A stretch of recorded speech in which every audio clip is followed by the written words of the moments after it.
Tere, mina olen Tanel. Käesolevas Renomics osas räägime matemaatikast, õigemini matemaatika põhikooli eksamist. Ma kommenteerin laseri saadet, kus seda teemat käsitleti. Vaatame, kas matemaatikaõpetajad on süüdi selles, et õpilased massiliselt eksamil läbi kukuvad.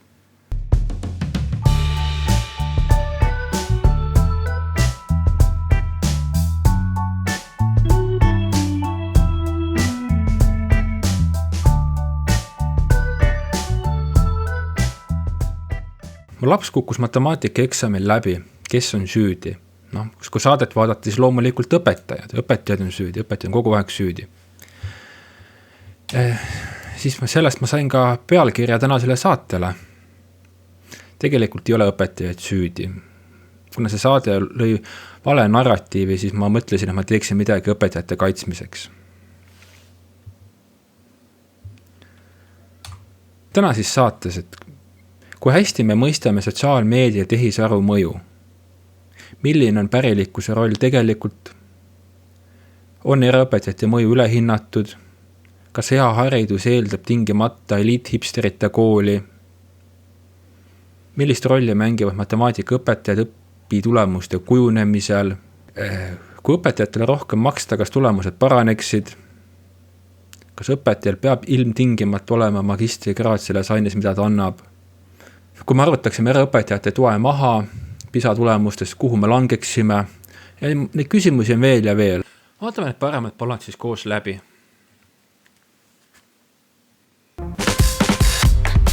Põhikooli matemaatika lõpueksamist on saanud õudusunenägu, sest juba mitmes aasta kukub veerand lõpetajatest selles läbi. Matemaatika lõpueksami katastroofne olukord on korduvalt tõstatatud üles nii meedia kui vanemate poolt. Siin on matemaatika põhikooli eksami jaotus. Et eksami läbipääsemiseks on vaja saada 50% punktidest. See tähendab siis, et kõik, kes siia poole jäävad, kukuvad eksamil läbi. Et siis eksamil kukub läbi iga 4.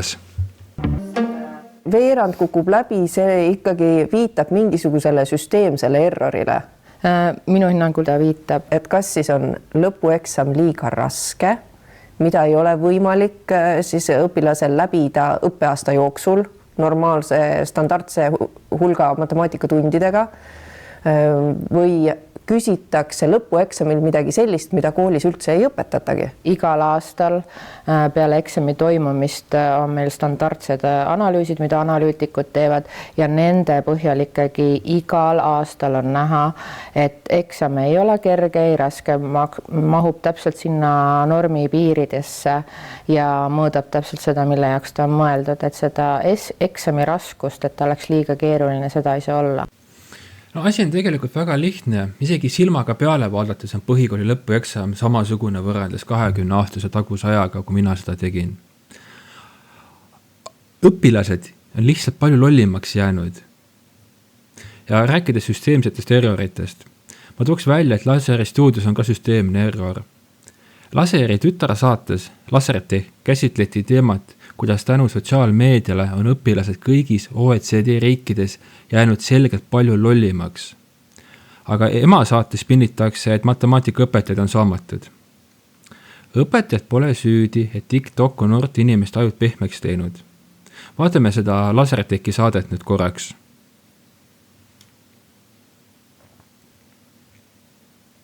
PISA-testi tulemused lähevad iga aastaga hullemaks. Ülikoolid on sunnitud enda standardeid madalamale tooma, sest Gen Z ei oska enam isegi lugeda ja esimest korda ajaloos on uus generatsioon lollim kui eelmine.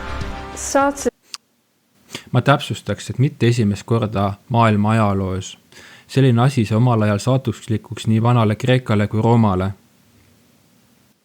Sulle pildi, kus on PISA-testi tulemused on ja nägid seda? Olen näinud seda ka varem, ma nii rõõmus olen, et keegi veel nagu seda pilti vaatab ja muretseb selle pärast. Kas me põhimõtteliselt saame väita siis, et nagu me olemegi lollimaks jäänud nagu päriselt?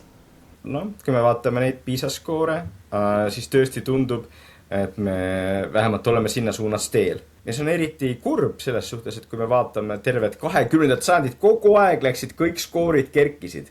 Kogu aeg läksime nutikamaks, tegime uusi tehnoloogiaid, kuni ühel hetkel nüüd on ju, jõudsime sinna kohta. Praktiliselt iga õpetaja ütleks seda, et need ülesanded, mis 5 aastat tagasi olid täiesti tavalised, on nüüd rasked ja õpilased ei suuda keskenduda. Üks suurem ülevaade, mis vaatas läbi 71 erinevat uuringut leidis, et mida rohkem inimesed kasutavad lühivideo platvorme, seda halvem on nende kognitiivne võimekus ja vaimne tervis. Kui sa kogu aeg vaatad lühikest sisu, mis vahetub ühest asjast teisele, kogu aeg käib vahetus, siis see nii-öelda see valija seal ajus õpib ära, et tegelikult kõige parem on nii, et sul kogu aeg sisu vahetub. Kui sa pidevalt loed raamatuid ja teed raskeid ülesandeid, siis su aju on nagu jõuksis ja saab aru, et ta peab olema tugevam. Kui sa tarbidki ainult sotsiaalmeediat 10 tundi päevas, siis su aju kohaneb sellega. Ja see ongi koht, kus tekib konflikt, sest kool, töö ja päriselu ei tööta TikToki tempos. Kui sa siis oled järsku ülesande ees, kus sa pead midagi pikalt tegema, siis see on väga raske selle ajule, sest ta ei ole absoluutselt treeninud ja harjunud seda asja tegema. Jah, et kui need normid paika pandi, siis inimesed oskasid keskenduda, suutsid keskenduda. Nüüd on nagu keskendumine ülehinnatud. Et TikTok on ajud pehmeks teinud, aga see asi on tegelikult palju hullem nüüd, kui see oli varem. Et siin on üks joonis, et kui palju lapsed kasutavad tehisaru koduülesannete lahendamisel. Me näeme joonisel, et kohe, kui kool lõpeb ja lapsed lähevad suvepuhkusele, väheneb tehisaru kasutamine. Et kohe hakatakse ChatGPT palju vähem kasutama. Ning kui lapsed lähevad kooli tagasi, siis tehisaru kasutamine kasvab hüppeliselt. Et kui me teeme mõtlemist nõudvad ülesanded, siis aju on nagu jõuksis, jõusaalis. Aga kui lastakse tehisaru ülesanded enda eest ära teha, siis aju on diivanil, lasotab.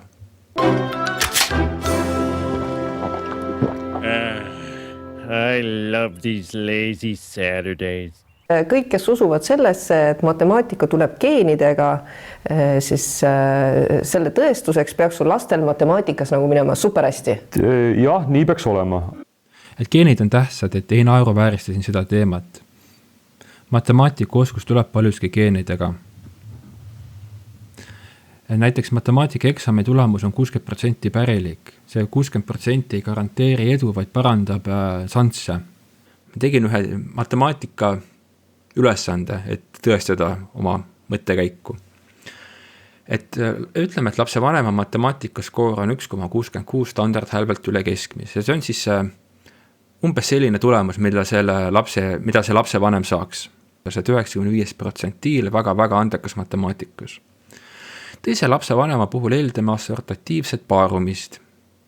R võrdub 0,4. See tähendab siis, et laste ema ei ole valitud juhuslikult, et laste ema on samuti kõvasti matemaatikas üle keskmise. Teiste tulemuse varieeruvusest on 60% pärilik. Mis on tõenäosus, et laps on matemaatikas 25% või alla selle ehk kukub läbi? Ja me saame selle välja arvutada. Ma arvutasin selle välja, et kui oleksid mediaan lapse vanemad, täiesti keskmised lapse vanemad, siis tõenäosus, et nende laps kukub läbi, on 20%. Aga kui on sellised vanemad, nagu ma kirjeldasin, siis tõenäosus on ainult 1,18. Et head geenid parandavad šansse, need ei taga edu. Ja kui sul polnud raha eraõpetajat palgata, siis tõenäolisem läbi kukkuda matemaatika lõpueksamil. Üsna tõeline, tõesti. Kui 1/3 võtab eraõpetajad, siis see näitab, et haridussüsteemis on midagi tohutult tuksis. Jah, aga see on teistes riikides ju palju kõrgem. Me teame, kui palju kasutatakse Koreas eraõpetajaid. See number on seal kusagil 80%. See ei ole nagu meie pere eripära, et kui ma ka tuttavatega räägin, et ega see muster on väga sarnane igal pool, et kasutatakse väga palju eraõpetajaid tegelikult. See on iseenesest normaalsustena. 2025 sügisel tegime küsitluse lapsevanemate seas, kui paljud kasutavad eraõpetajad, 28%. Ja top ained on matemaatika, eesti keel ja siis võõrkeel tihtipeale. No sageli inglise keel just. Aga mis on eripära ja need on ju riigieksami ained. Ainuüksi eraõpetaja kasutamise kohta ei saa midagi öelda koolisüsteemi kvaliteedi kohta. Vaatame seda joonisel, et kui eraõpetaja kasutamine näitab koolisüsteemi kvaliteeti, siis algklassides on sellega siis kõige kehvemini. Kui neid andmeid uskuda, siis igal teisel algklasside lapsel on eraõpetaja olnud mingi perioodi jooksul. Me kogu aeg oleme arvanud, Eestis on täpselt, et kõikjal on nii hea haridus, et mitte keegi ei vaja ja mõnes mõttes isegi naeruvääristati eraõpetajate turgu. Ja samal ajal sotsiaalmeedia on täis, et otsime eraõpetajat kogu aeg. Ja tundus ka nagu imelik, et ühelt poolt öeldakse, et Eestis on nii hea haridus ja teiselt poolt tohutu eraõpetaja nõudlus käib. Et me oleme hästi nagu tugevas allakäiguspiraalis selle mõttega, et kui eraõpetaja turg järjest õitseb, ehk siis koolisüsteem läheb halvema. Jah, aga koolisüsteem jääb igal pool halvemaks, sest noorte inimeste ajud on TikToki poolt pehmeks tehtud. Et see ei ole ju Eesti spetsiifiline mure. Et me näeme siin, et kuidas matemaatika ja kõik PISA tulemused on alates 2009 korralikult alla käinud. Ja see ei ole ainult Eesti mure. Et ei tasu siin süüdistada globaalses trendis Eesti õpetajaid. Olukorras, kus 1/3 lapsi õpib eraõpetaja käe all, ei pruugi matemaatiline keskmine koolist antava hariduse kohta täit pilti anda. Iseenesest see oleks hästi oluline indikatsioon. Eraõpetajate turgu nimetatakse varihariduseks.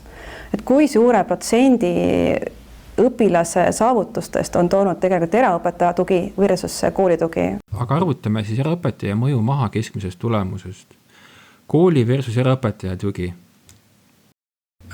Vaatame seda eraõpetaja efekti suurust. Me teame, kui suur mõju on eraõppel. Eraõppe mõju on 0,42–0,67 standardhälbeühikut. Kui lapse vanemate käest küsida, et kui palju eraõpetajad aitasid nende lastel, kui suur on eraõpetamise mõju, siis nad andsid samasuguse vastuse. Minu arvates on see liialt optimistlik, aga see selleks. Ma arvutasin selle joonise põhjal ja ma kasutasin statistika õpikut. Et lapsed vanemad teavad ju kõige paremini, et siis lähtume sellest. Mitu protsenti tuleb tänu õpetajate toele ja mitu protsenti tuleb tänu eraõpetajate toele. No 29% käib eraõpetaja juures, eraõpetamise efekti suurus oli 0,68, lähtume sellest, sest lapse vanemad ütlesid niimoodi, lapse vanemad kunagi ei eksi. Testi keskmine oli 34 punkti 50. Ja standardhälve oli 11,8. Efekti suurus korda standardhälve on siis 8 punkti. See on räigelt optimistlik, aga las see olla hetkel. Ehk siis eraõpetajad kasutanud õpilased oleksid keskmiselt umbes 8 punkti võrra kõrgemal võrreldes nendega, kes ei käinud eraõpetaja juures. Kuna ainult 29% käib eraõpetaja juures, siis 0,29 korda 8 on siis 2,3 punkti. See tähendab siis, et 2,3 punkti 34 punktist umbes 2,3 punkti võib seostada eraõpetamisega. Et siis 6,8%.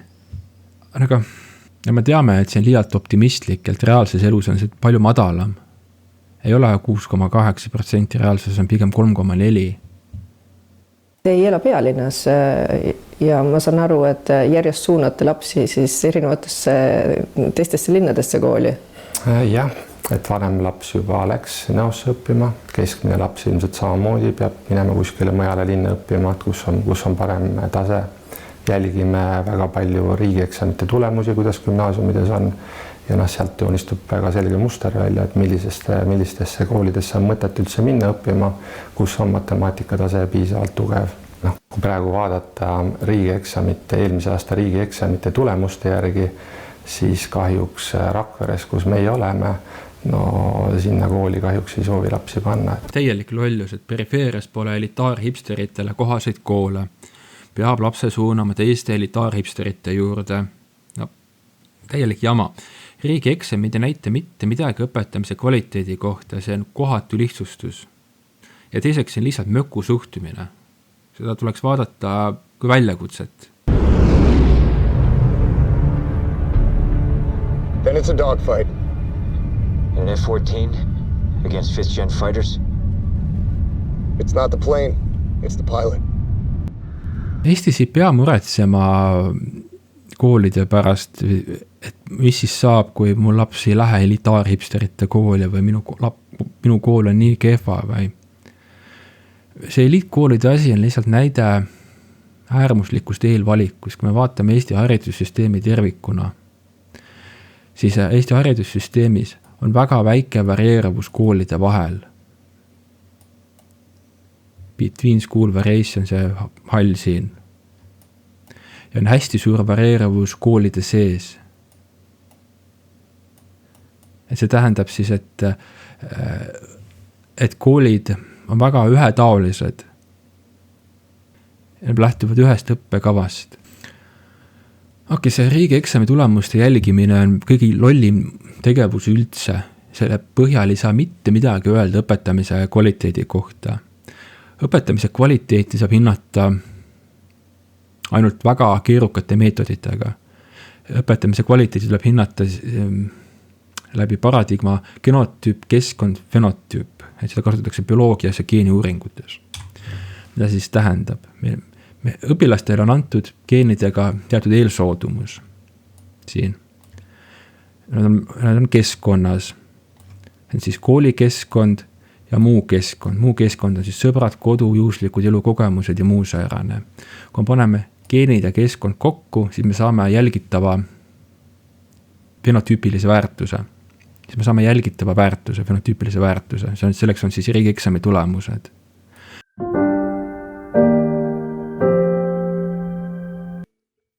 My earlier research was on cognitive abilities and especially general cognitive ability intelligence.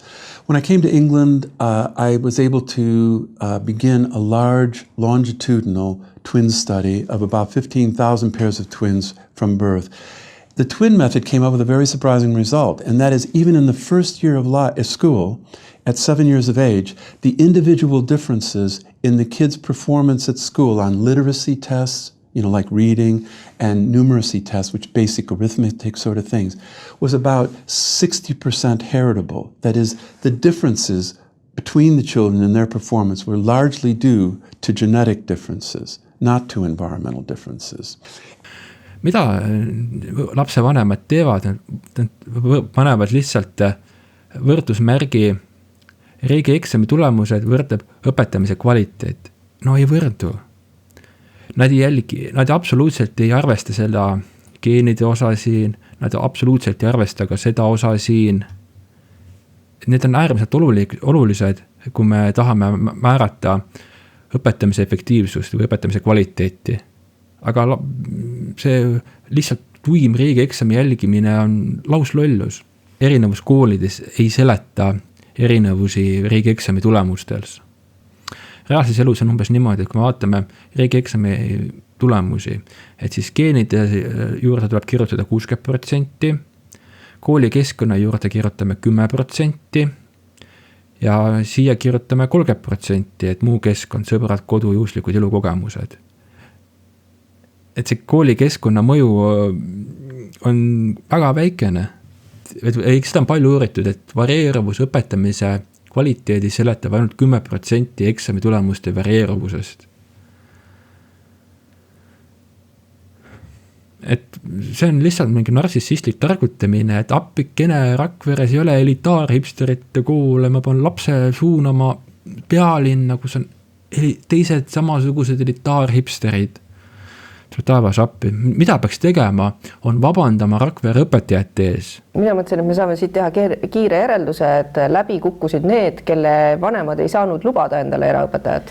Ma nii julgeks praegu olla. Ja aga kui sa oled Tallinnas vaesest perest, siis sul on tõenäolisem läbi kukkuda matemaatika lõpueksamil? Üsna tõeline, tõesti. Majandusteadlane Eneli Kinsiko leiab värskes Eesti inimarengu aruandes, et kehv matemaatika hinne on Eestis otseselt seotud ema kehva palgaga. Lollus! Tegelikult see ei ole otseselt seotud.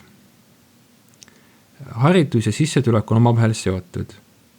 Parema haridusega inimesed teenivad rohkem. Eksami tulemused on paljuski geenidega määratud. See tähendab, et targematel emadel on kõrgem palk ja keskmisest taiplikumad lapsed. palk ise ei mängi siinkohal rolli. Kui õpilane tahab õppida, siis tal on tegelikult tal on ükskõik millisest koolist võimalik minna edasi järgmisesse ja õppida. Küsimus on võib-olla selles, et kui raske see teekond on. Et miks see teekond peaks koolist sõltuma?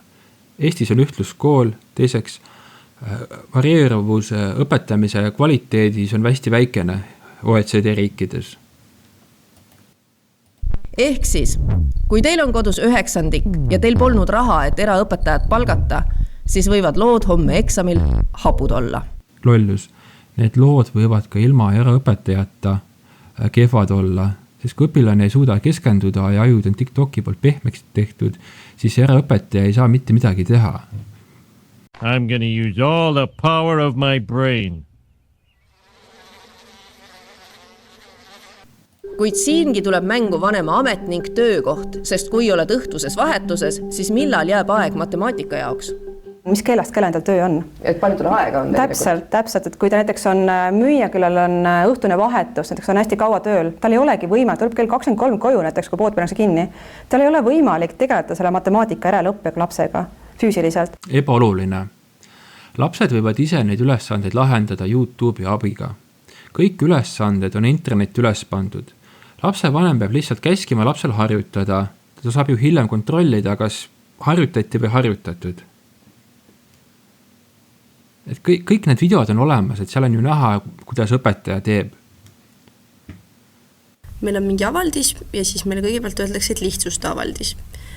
Ja nüüd lihtsustamiseks mõtleme, mis me saame siin teha. Üks tore tööandja hiljaaegu vestles minuga, ütles, et kas sa saaksid kuidagi neile teha, et nad natukene kauem suudaksid ühte tegevust teha ja jõuaksid lõppu. Süvenemine on praegu raske. Ja kelle süü see on? Ma ei oska öelda. Zuckerbergi süü. Ma ei saa aru, et mida ta siin ülbitseb. Laseri enda stuudio tegi ajuteadlasega osa, mis seletab neid hariduslikke trende palju paremini, kui siin saates tehakse. No see tuleb nutiseadmed, kõik see asi, et seda on väga kerge on seda näpuga näidata, et võtame telefonid ära, siis on kohe keskendumine parem. No ei ole kohe keskendumine parem siis. Te näha, et kuidas tulemused hakkavad paranema, kui nutiseadmed kõik käest ära võtta. Seni oleme aru saanud, et süüdi on õpilased, kes ei suuda keskenduda. Siis on süüdi vanemad, kel pole aega või tahtmist. Ministeeriumist leiame uue süüdlase. Me näeme, et meil on siis OECD keskmisest võib-olla kurvemad näitajad seoses sellega, millised on meie õpetajate ja õpilaste vahelised suhted või kuidas meie õpilased tunnetavad, et nad saavad õpetajat poolset abi. Praegu me tegelemegi sellega, et välja selgitada, kuidas toetada õpetajaid, et nad oleksid paremad õpetajad, et nad suudaksid paremini meie õpilasi toetada. Haridusministeerium viskab jälle õpetajad lihtsalt bussi ette. Nad antud juhul ei saa aru, mida nad täpselt räägivad. Sama lugu TV3 intervjuus, et see loob väga vale pildi Eesti õpetajatest. Murekoht on õpilaste ja õpetajate vahelised suhted. Selle näitaja osas me ei ole PISAs üldse mitte esirinnas, vaid pigem just seal teises otsas. Ja kui õpilased ei tunne, et neil oleks õpetajatega head suhted, siis sel juhul neil ei ole ka üldisemalt koolis positiivseid tundeid. Jah, kui õpilased saavad õpetajatega paremini läbi, siis on nende tulemused paremad. Nendes koolides, kus õpilased saavad paremini õpetajatega läbi, on tulemused paremad. Aga siin on väga suur aga. Kui me vaatame riike, siis seal ei ole paremad tulemused, seal on hoopis vastupidi, tulemused on palju hullemad. Me ei taha olla selles pingerjas kõrgemal. Praegu on matemaatikaõpetajad samas puntaras Leedu õpetajatega, Horvaatia, Slovakkia, Belgia, Läti, Ungari, Prantsusmaa ja Hollandi õpetajatega. Aga kas me tegelikult ka tahaksime, et meie õpetajad oleksid sama toetavad, nagu on Guatemalas, Paraguay's, Dominikaani Vabariigis, El Salvadoris ja Costa Ricas? Ma arvan, et ei taha. Ma arvan, et meie õpetajad ei peaks olema nii toetavad, nagu on nendes riikides. Et miks?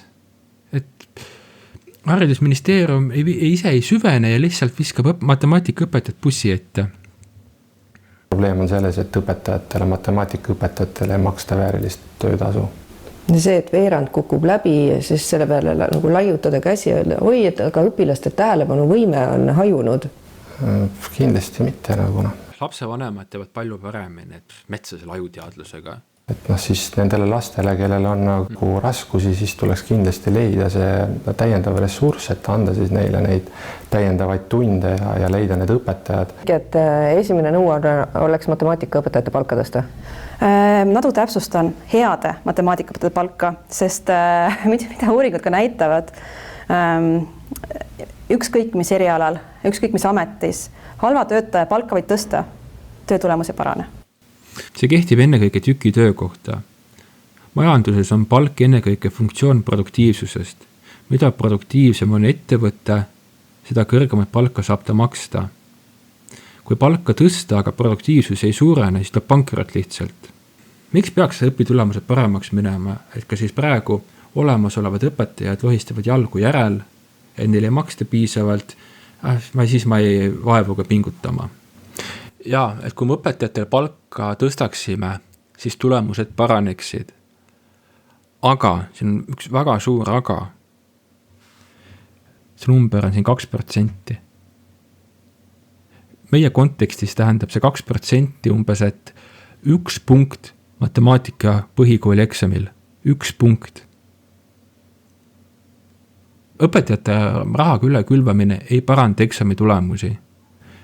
Et kui siin õpetaja Harjumaal saab 2400, aga erasektoris saaks 2800, siis see erinevus läheb maksma 1 punkti. Et see 1 punkt ei ole nii suur erinevus. Et kui see varasemate uuringute põhjal on nii olnud, siis ma ei näe põhjust, et miks see peaks Eestis teisiti olema. Reaalsus on see, et kõik, kes klassi ette lähevad, teevad oma tööd väga hästi. Ja nad ei lohista oma jalgu järel. See tähendab ka seda, et need, kes tulevad õpetajaks, ei tee seda paremini kui olemasolevad õpetajad. Eesti on PISA testides jätkuvalt kõrgel kohal, aga seda nimetatakse PISA pimeduseks. Sest kui 3% lõppuritest on matemaatika eraõpetaja, siis PISA tulemused ei näita koolihariduse kvaliteedi kohta mitte kui midagi. Me teame ju, kui suur on eraõpetamise efekti suurus. Mis vahemikku see jääb. Et arvutame siis eraõpetamise maha PISA tulemusest ja vaatame, kus kohas me siis oleme. See ei ole raketiteadus. Me oleme siin siis PISA matemaatika testis selle koha peal. Me saame 510 punkti ja meie standardhälve on 85. Kuhu me siis langeksime, kui me ei arvestaks eraõpetajate tuge, et kui meil ei oleks üldse eraõpetajaid. Ja siis reaalsus on see, et me ei lange tegelikult mitte kuhugi. Ma tegin 3 stsenaariumit selle kohta, et kui eraõpetajate tugi on väga suur, nii nagu lapsevanemad seda hindavad, et väga suur mõju, siis me langeksime 2 kohta. Jah, 2 või 3 kohta. Kuna me lähtume natuke reaalsematest eeldustest ja kui eeldame, et on väike mõju, siis me langiksime heal juhul 1 koha. Et me oleksime PISAs väga kõrge koha peal ka ilma eraõpetajateta, et lõpetage see jabur jutt ära.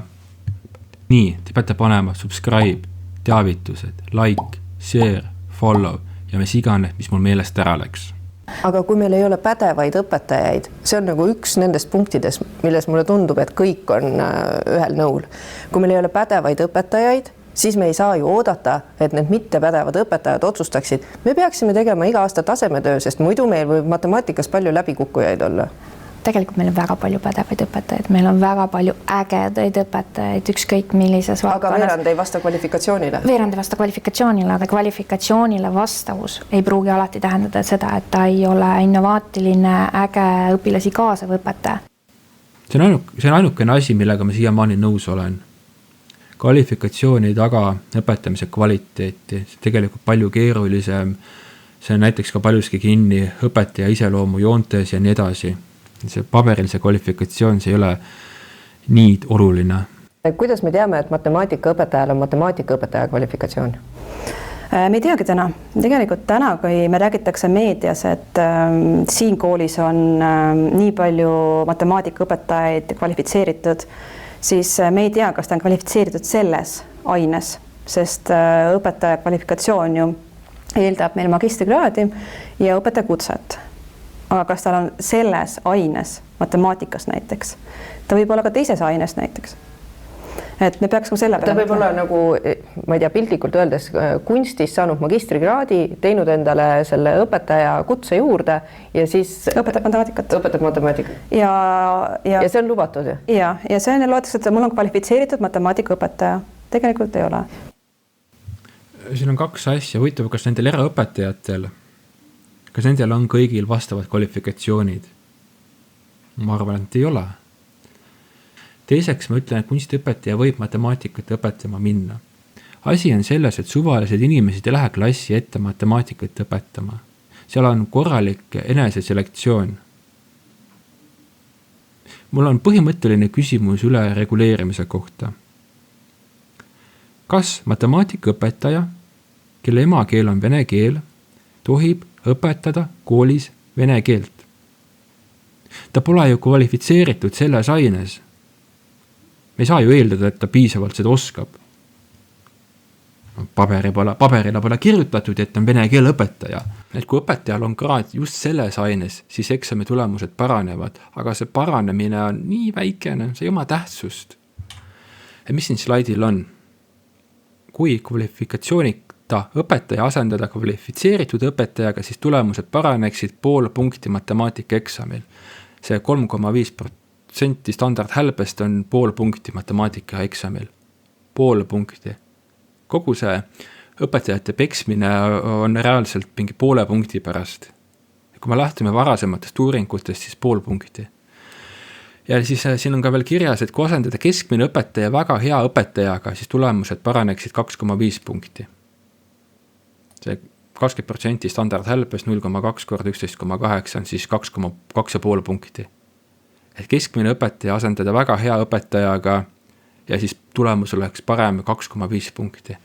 Kui me vaatame neid riigieksami tulemusi, keda see 0,5 punkti ja keda see 2,5 punkti huvitab?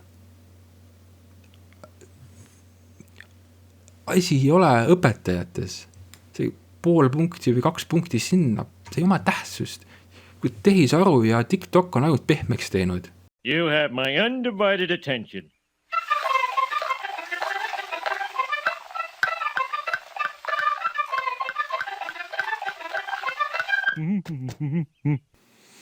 Sõltumata sellest, kui palju protsente laps saab, ta lohistatakse sealt põhikoolist läbi, järeleksameid ei toimu. Aga mis valik oli haridusministeeriumil? TikTok ja tehisaru on noorte ajud lihtsalt nii pehmeks teinud. Riigil oli valik põhimõtteliselt. Kas me teeme eksami palju lihtsamaks, nii nagu on läänes tehtud, või see lävend ära kaotada?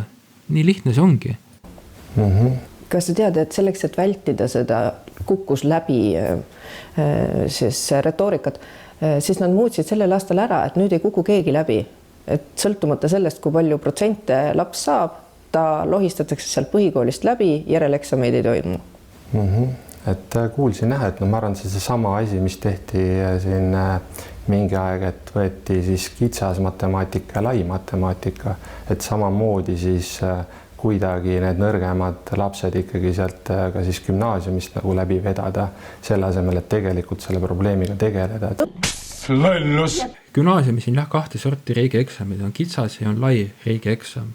Enne reformi oli matemaatika vabatahtlik. Nüüd peavad õpilased valima, kas nad teevad kitsa või teevad laia. Need, kes ei tahtnud enne üldse teha, on sunnitud tegema kitsa. Et ma ei saa aru, kuidas see õpilaste läbivedamine on. Ja teiseks, kitsas eksam ei ole ainult nõrgematele õpilastele. Kuna lai matemaatika eksam on inseneeria poole kaldu, siis näiteks Tartu Ülikool enam ei eelda laia eksami tegemist. Seda ei ole mõtet küsida majandusteadlastelt näiteks, et ju ühiskonnas toota noori, kes tegelikult jätavad oma potentsiaali kasutamata sellepärast, et me ei suuda tagada nagu õpetajate kvalifikatsiooni ja ühtlast taset matemaatikas. Ja, aga küsimus on alati selles, et kas see on nagu üks ainus tegur, mis neid mõjutanud on? Aga seda me mõõdame ju. Matemaatikaeksam testib lihtsalt seda, kui hästi või halvasti õpilased omandasid vajalikud oskused. See ei mõõda midagi õpetajate kohta. Me ei tea, saa öelda, et see on ainult õpetajate probleem. Me ei tea, kas see tuleneb sellest, mis on ühiskonnas üldiselt toimub. Okei, tänases päevas me seda vastust ei tea. Me ei teagi. Teame seda vastust. Vaatame seda laserteki osas ajuteadlasega. TikTok on ajud pehmeks teinud. Nüüd teeb tehisaru neid veel pehmemaks. Ma saan õigesti aru, et sellest aastast kaob ära lõpueksamil läbi kukkumise variant. Põhimõtteliselt jah, et saab põhikooli lõpetada eksami tulemusega, mis iganes protsent sealt siis tuleb.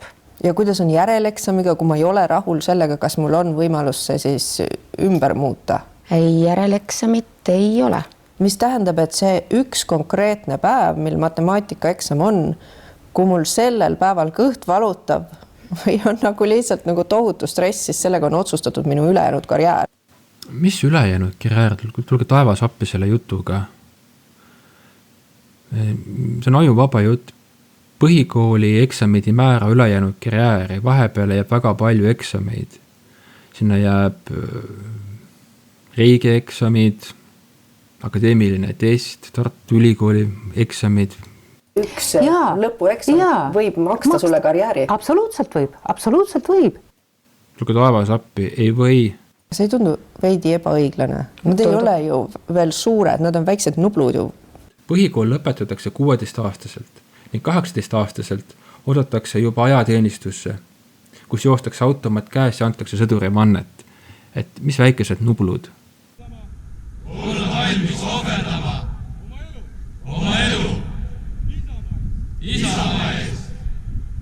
Tead, et mis erialasid seal kutsekoolis hakatakse õpetama, mida 10-15 aasta pärast nagu vaja on nagu reaalselt. Kui me räägime futuroloogiast, siis kutsekoolidel ei ole vaja ülemäära muretseda.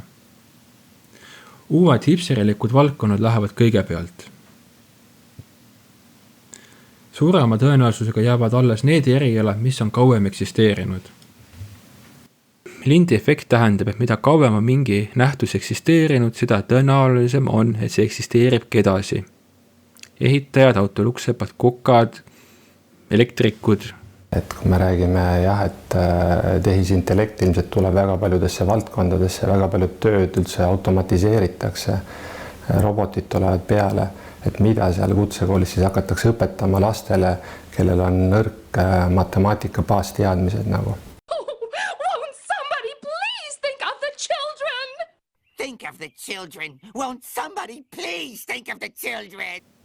Noorte matemaatiline kirjaoskus on nii vilets, kuidas nad tööturul hakkama saavad. Ma küsiks vastu, aga kuidas vanemad inimesed tööturul hakkama saavad? Me teame, mis tasemel on nende matemaatiline kirjaoskus. Kui noored on kusagil siin tasemel, aga kõik, kes on üle 50, on alla selle. Kõik üle 50 on ju tööturul. See osa on ju tööturul. Ja nende matemaatiline kirjaoskuse tase on palju madalam veel kui õpilaste oma. Palju meil matemaatikaõpetajaid puudu siis on? Seda numbrit meil ei ole. Me teame seda, et meil on umbes 25 või veerand õpetajatest ei vasta õpetaja kvalifikatsioonile. See on täpselt sama protsenti, mis läbi kukub selle matemaatikaeksamini. Me teame seda põhjust. OECD riikides on see süsteemne, et igal pool käib matemaatika ja kõik muud oskused alla. See ei ole Eesti spetsiifiline probleem. Järgmine õppeaasta algab, siis mitu matemaatikaõpetajat meil puudu on? Seda me saame teada siis, kui järgmine õppeaasta algab. Okei. Mida siis soovitate vanematel treenida lastega? Lugemist. Ja sellest aitab, et matemaatika lõpueksamil läbi saada? Teksti mõistmine on tegelikult äärmiselt oluline, jah. Et ma üldse saaksin aru, mida mult küsitakse või mida mult tahetakse. Ja loomulikult kõik need võrrandi lahendamise oskused ja muud asjad on ka olulised. Aga kui sa ei saa aru, mida sult tahetakse või mida sult küsitakse, et siis ei saa isegi peale hakata mitte. Et et jah, tekstist aru saamine on väga oluline matemaatika mõistmiseks. Kui õpilased ei suuda normaalselt lugeda, siis teksti ülesannetest aru saamisega on kehvasti. Tuleme tagasi selle laserteki osa juurde. Kui nad ei suuda lugeda ajalehe artiklitki, siis nad ei suuda mõtestada teksti ülesannet. Mida lõpetuseks öelda? Haridusministeerium ei anna aru, kui pehmeks on TikTok inimeste ajud teinud, eriti noorte inimeste ajud. Just noorte inimeste ajud. Ei anta ka aru, kui palju noored kasutavad tegelikult tehisaru koduülesannete lahendamisel. See on ulmeline. Ei mõisteta pärilikkust. Head geenid on tähtsad. Eraõpetajate mõju hinnatakse palju suuremaks, kui see tegelikult on. Lapse vanema narratiiv, et peab lapse suunama elitaarhipsterite kooli, on täiesti naeruväärne. Ma soovitaks tal Rakvere õpetajate ees vabandada veel lisaks, et kui teie laps peaks tulema jutuga, et Rakvere kool või Elva kool või Jõgeva kool ei kõneta minu elitaarsus, ma pean Tartu kooli minema mingi teiste elitaarhipsterite juurde, siis nad vajavad head pauku jalaga tagumikku.